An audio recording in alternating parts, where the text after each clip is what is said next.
Greetings, everyone. I'm Thiện Khiêm. I'm very honored to be a part of the Study in Europe Talk series, a side event prior to the European Higher Education Week 2024.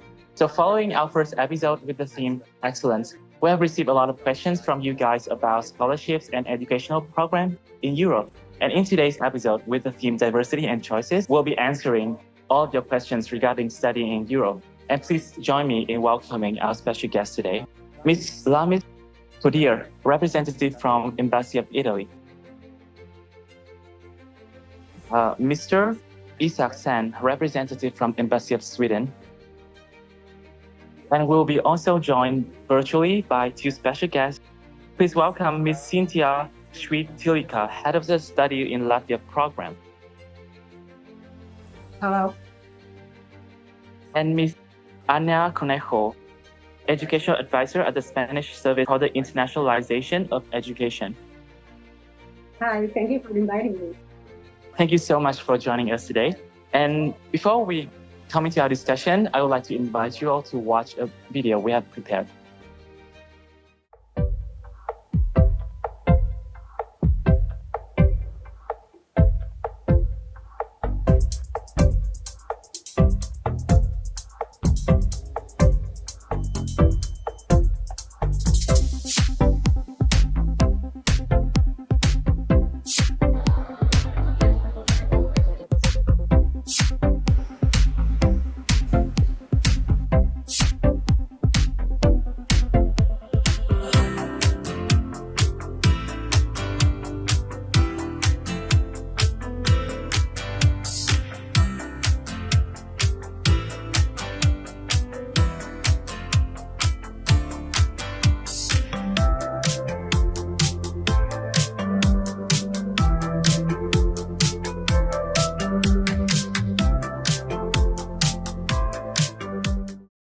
So as highlighted in the video, you can see that Europe is committed to providing its citizens with the highest quality of living through a lot of policies and support programs, from anti-discrimination laws to enhance accessibility for people with disabilities, and even a regulation like pet passport.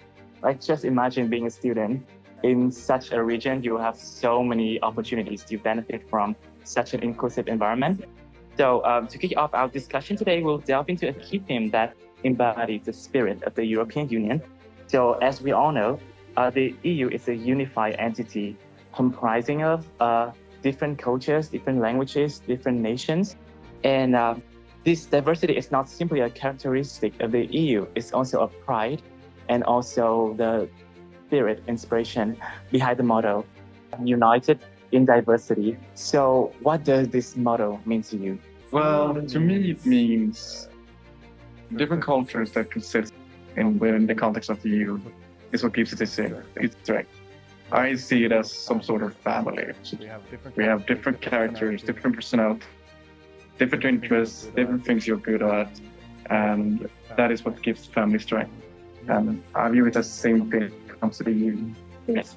Yeah, even though we're such a small continent, there's a ton of differences between all the small different countries, and we've tried to unify it in every possible way, especially culturally.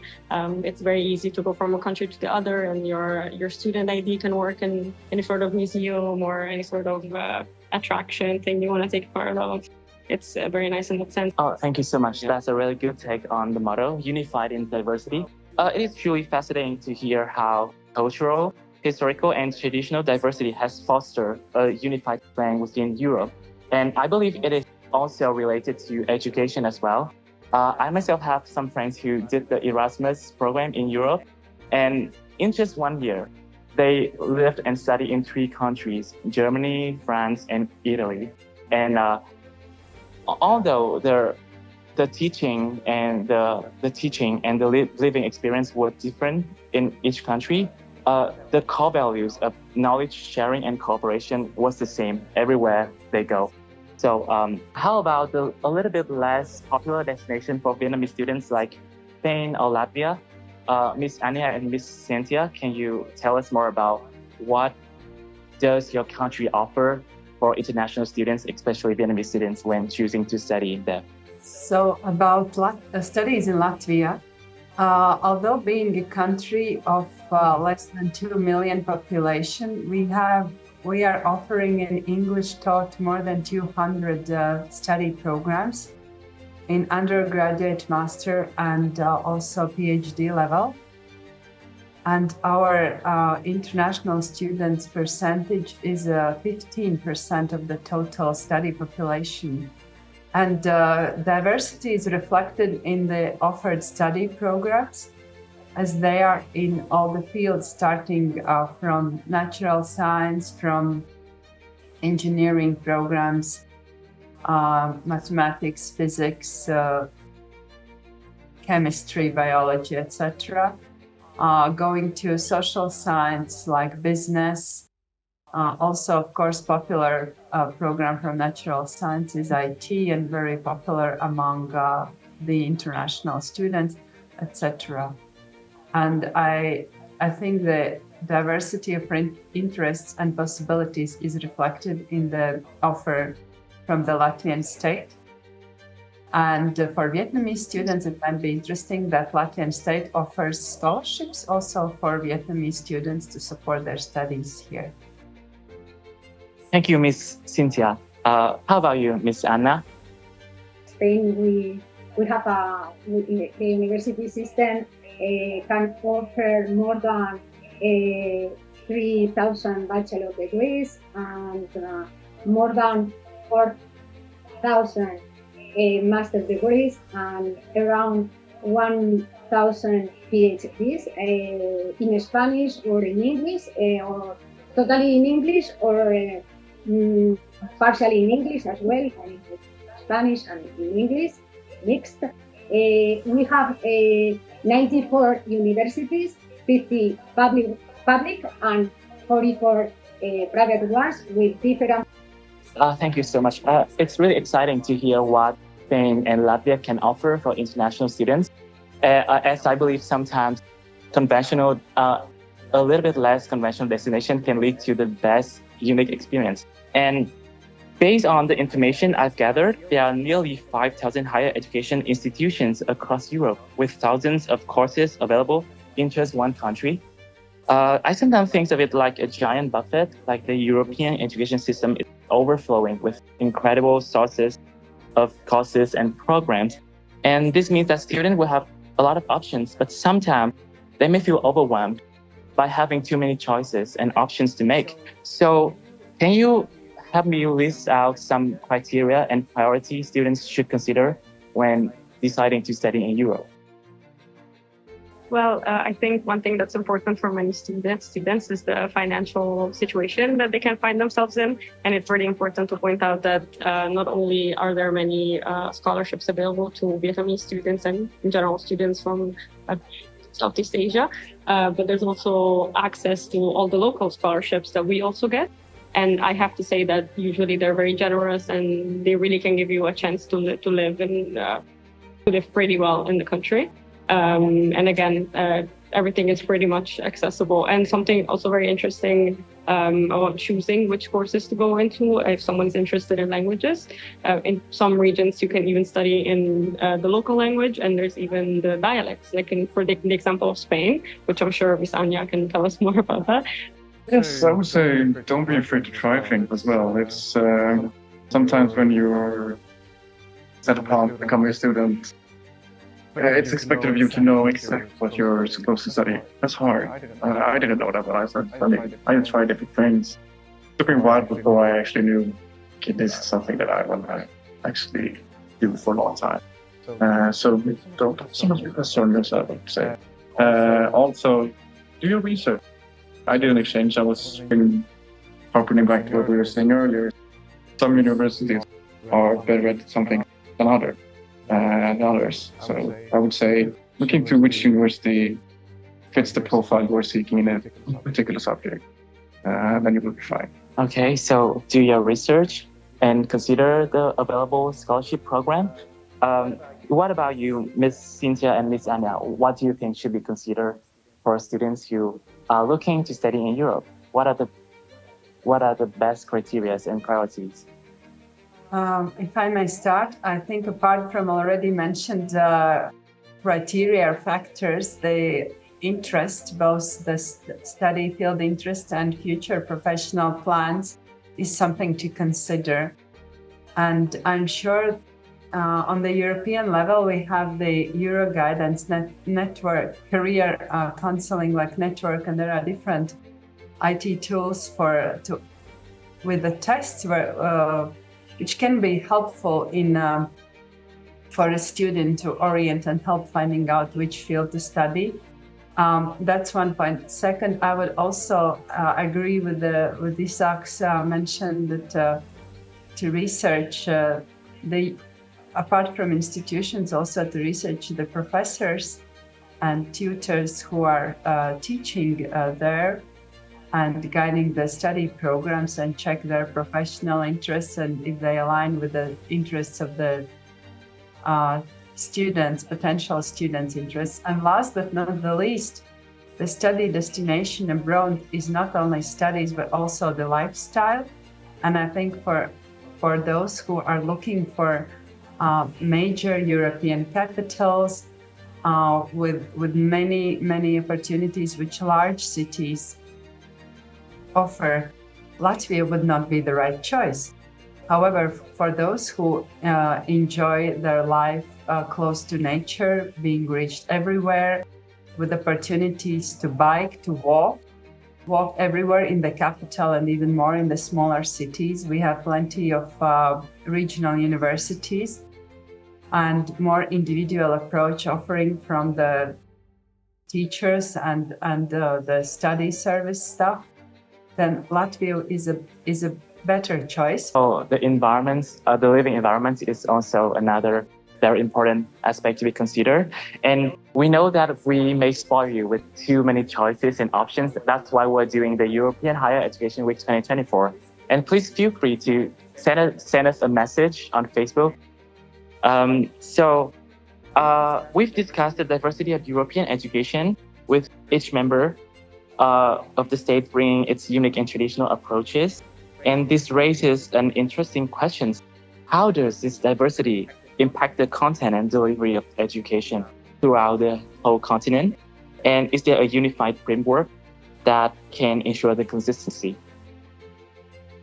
Personally, I've studied between my bachelor and my master's in 4 different European universities, and there's thankfully a really good framework, a unified one. Even our credits they're called ECTS, which means European credit transfer system. And thankfully, every single credit that you get in any other university, you can transfer in your own studies in your home university.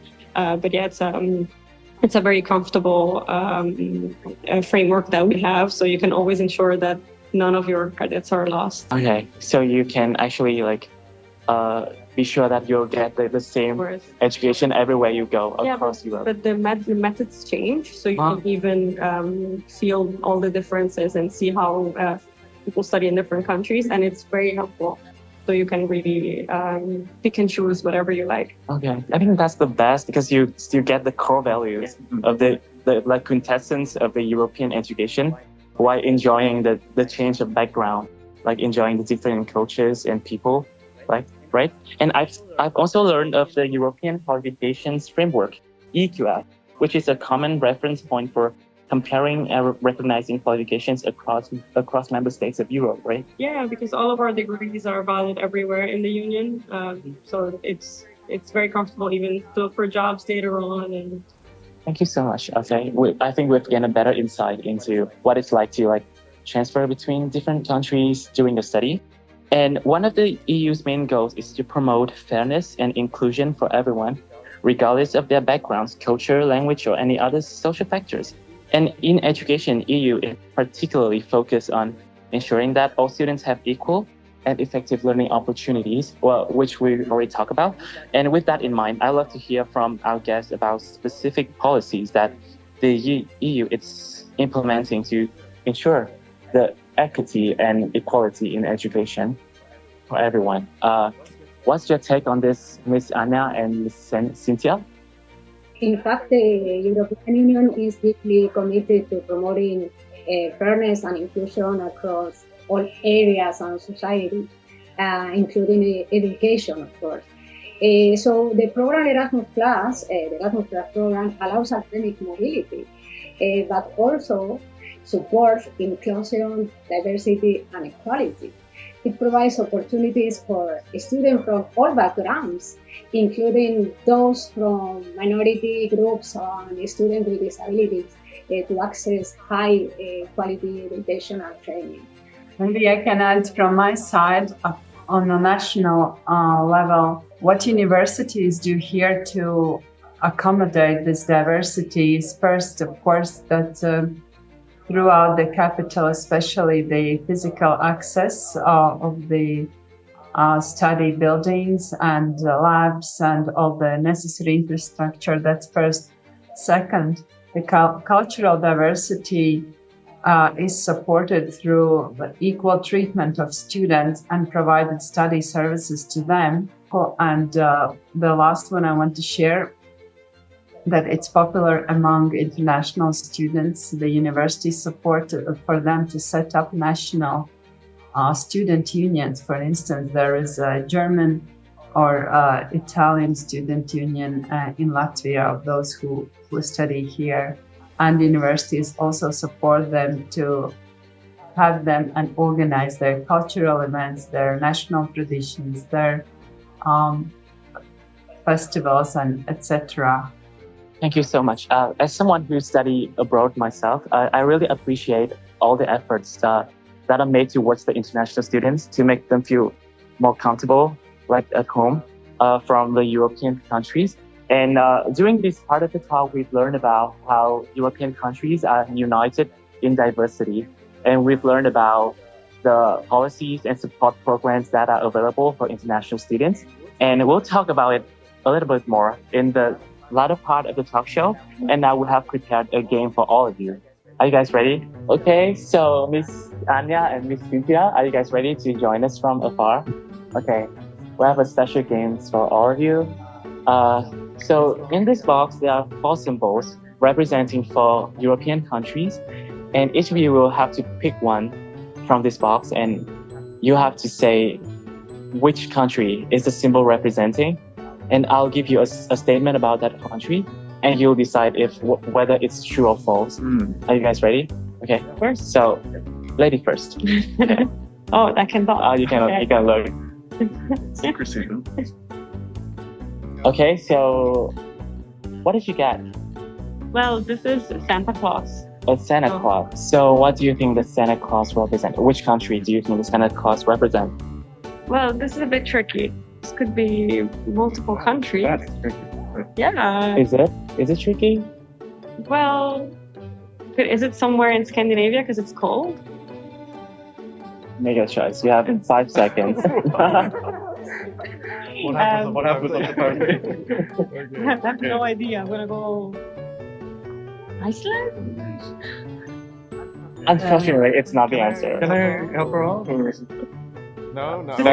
Okay, yeah. Okay. Sorry. I'll just disclose the answer. It's Finland. Oh, it's Finland. Finland. That's Yeah. fair. At the home of Rovaniemi in Finland. Yeah, Yeah. correctly. Yeah, the home of Santa Claus is believed to be in the Rovaniemi in Finland. So now I'll have a statement about Finland for you. So you'll decide whether it's true or false, okay? So Finnish people don't embrace a close connection with nature and don't enjoy outdoor activities like hiking or cycling. That's absolutely false. Okay, that's the correct answer. Okay, so the Finns share love for nature with other Nordic neighbors and have a very great initiative called forest schools to educate children about nature from a very young age. Okay. Sorry to the Finnish people. Okay. I'm more Finnish. I can say this. Okay. Are you ready? Yes. Okay, I should look. You can have a look. What did you get? It's a boot. It's boots. It's a boot. I can you show that to Oh. Can you show that to the camera? Okay. You cannot get this from. You are not allowed to get this from. Feels very close, you know. Yeah, 5 seconds. Okay. Could it be Italy? Is that it? It is Italy. Okay, so with the shape of the territory, Italy, it's often referred to as the boot-shaped country. So here's the statement for you. Italy ranks low in global wine production. Global. Wine production, okay, trailing behind many other countries like the countries in the Americas, Australia, and Chile. Is it a true or false statement? Trick question, I feel like. Italy Italy must must be. be at the top. Yeah. No. That's not first. It's not true. Yeah. So it's false. Yeah. It's false. Yeah. It's false. Okay, that's the correct answer. Italy has been the world's leading wine producer for many years, and together with other EU countries like France, Spain, or Germany, and Portugal, the EU countries account for 2/3 of global wine production. That's a lot. That is a lot. Okay, so for two of you who are joining virtually, I have two symbols in my hand, and who want to go first? Like, you just pick like a left or right hand. I pick up the left. The left hand, okay? So in the left hand, I think I have this symbol. Oh, okay. Yes, I do. Of the Netherlands. Exactly. It's from the Netherlands. It's a wooden clock. It was initially crafted for workers to wear in mines or productions and on farmings, and they later become the national symbol of the Netherlands, and it's used in many traditional folk dance. So this is the statement for you. The Netherlands was the first country to legalize same-sex marriage in the world. Is it true or false? Yeah, could be true. Could be true, but what's your final answer? True or false? Yeah, it's true. It's true, correct. So the Netherlands became the first country in the world to legalize same-sex marriage in 2001. And this demonstrates their progress in equality and human rights. And I have the last one for Miss Anya, which is not fair, because I think it's Oh my God. Okay. Spain. it's from your country. I will. It was lucky. You're so lucky. Okay, so can you tell us more about this symbol, this fan? Yes. Yes, it could be the symbol, one of the symbol of the country, yes. Okay, so it's what is it called in Spanish? Abanico. Abanico. So okay. So I was told that it is an essential prop in flamenco dance performance, right? Yes. No, yes, for summer.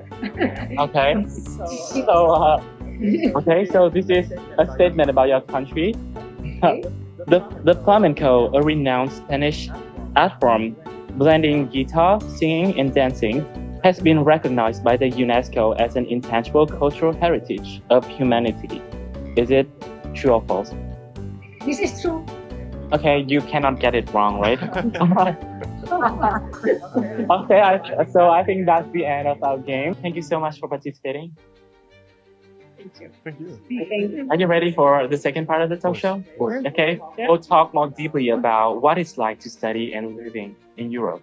Okay, let's go. And now let's transition to the next part of our talk, where we'll discuss more deeply about the living and studying experience in Europe. So for international students, a big part of the experience is definitely the traveling with the power of the Schengen visa. Okay, so the question is, how can students take advantage of these incredible opportunities? Okay. Yeah. So the Schengen visa gives them a great opportunity to visit loads of European countries. The transit system between the countries is usually great as well. So there will be no issues, I should say, traveling between nations. You also have something called the Interrail card, which can give you access to the train system in Europe. Attest to that. And also a really fun part is that every time you have a weekend off, or if you have some time, you can just get on a bus even, and you can go anywhere you want. I mean, of course, it depends on where you're studying in Europe, but if you're in the heart of Europe, it's really easy to go to different countries, and you can choose whichever kind of travel you'd like. And there's a lot of ways to travel green as well, so you don't always have to get on a flight. No, it's amazing, right? Like, you can study in one country and go to like one or two countries during the weekend. So, but the Schengen agreement, it's not only limited to traveling only, right? it also eliminates the obstacles such as the SIM cards or the currency, Yes. which allows you to like completely travel freely Of course. across the continent, across the participating countries. And this encourages students to venture beyond the borders of nations that they're studying. And so, Miss Anya, I'd love to hear your thoughts. Like, how does this exposure to Europe's diverse culture impact impact a student's perspective and skills and overall lifestyle? Yes, I think that living and traveling across several countries in the European Union allows students to open their minds. They can encounter a multitude of viewpoints and traditions. Immersing oneself in different cultures involves learning new languages, for example, that the personal experience are growing, but also provide the student with an advantage in the job market later. And this structure cultivates a well-rounded individuals, I think, with a very huge academic value and cultural intelligence and soft skills needed to succeed in a global world. Thank you so much. And also, I've heard that everyone is multilingual in Europe. Is that correct? Well, in most of Europe, yes. Yeah. How many languages do you guys speak? I speak 4. 4. Wow, what are those? Oh, I speak Spanish, Arabic, Italian, and English. Wow. Yeah. Crazy. Yeah, How about you? I'm speaking 2 languages. British and I can understand Danish and Norwegian. Oh, right. But speak it as a So I think it's thanks to the shared borders and shared programs between the countries, right? And I've learned that Europe has 3 alphabets, 24 official languages, and about other 60 languages. And I think this creates an ideal language learning environment for any students who are looking to pick up another language, and this will help them a lot during their career path. And if students decide to, first of all, go and study abroad, but if they even decide to go on Erasmus or something, in the second country they'll go to, or even in the first one, they have free language courses usually. Most universities also offer that. How do you think this diversity will benefit students in their study and their future careers? Well, it will benefit them in a way that when you're studying in Europe and you get a European degree, you're not bound to a specific nation. You can go to whatever EU nation you wish. And I think that gives you the sense of not being stuck in a particular geographical place. I had that sense at least. When I've done my studies in Europe, it's given me a great sense of being a part of a wider net of nations. Yeah, and as I was mentioning before, the credit system really helps out with the conversion of your credits wherever you're getting them, the ECTS system. And something else that's really important as well is that you can get a work visa permit, and you can even work during your studies. There's even a chance to work in university most of the time, actually, which are like mini jobs or student jobs. And there's always the chance to even stay in Europe and study and work. I'm sorry, if that's a choice, if that's a life path that you're choosing. Thank you. Do you have anything to add, Miss Anya or Miss Cynthia? Yeah, I think it's important to add that with a European degree, you can basically work everywhere in the world. You have to watch out about the specific regulated programs like medical programs, for instance. But then again, that's an option to align the programs with a specific country. And I think it's important to underline that also this degree is recognized in Vietnam as well if one chooses to come back home for one or another reason after the studies, or back to the family or back to the family business. Then I think that's very important to know this fact as well.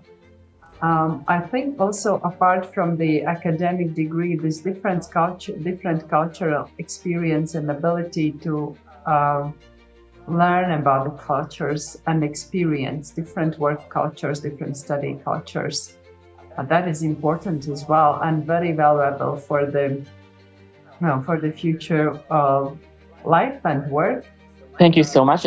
That's a lot of valuable insights into studying and living in Europe. So we can say that if you choose to study in the Schengen zone, you're bound to have a lot of opportunities to develop your skills and knowledge, while also experience a lot of difference in cultures and living environments, which is very precious for the young people. I hope like after this talk, Latvia and Spain and also Sweden and Italy will become a more popular destinations for students who are looking to study in Europe. And that's a lot of valuable insights we talk about in today's talk. And so regardless of which country or which program you're about to do in the European Union, you're about to have the best time of your student life with a lot of opportunities to develop your skills and knowledge while also experiencing different cultures and living environments. So thank you so much for making time to join us today. Two of you and also two of you who are joining us from afar. Yeah, thank you so much. And for all of you who are watching this talk show online, if you have any questions, please do not hesitate to contact us on the European Union in Vietnam fan page on Facebook.